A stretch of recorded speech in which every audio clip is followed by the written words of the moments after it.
Well, today, Second Harvest Heartland hosted a drive-up food event. And during the season where things are meant to be festive and feel unique, not this event. And as our Rob Olson explains, that's the entire point. When you see the work, it is heartening.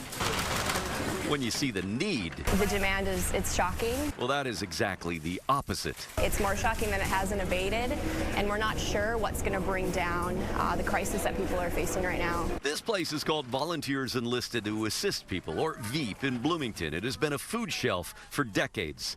It began drive-up during the pandemic, and since then have continued that service on Fridays. And the line for this Friday drive-up food shelf stretches around the building and into the street, and it is typical. We've been consistently booked weeks out. About 200 people a day are coming through the pantry. Each household gets about 90 pounds of food. Half of that is fresh produce. This site is a food shelf 5 days a week. It's a drive-up like this every Friday, every single one. So what's so special about this week or this Friday that they brought us out here?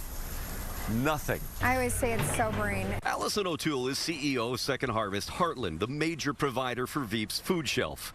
Minnesota set a record of 7.5 million food shelf visits last year, but this year is on track to set another at 9 million visits, if not more.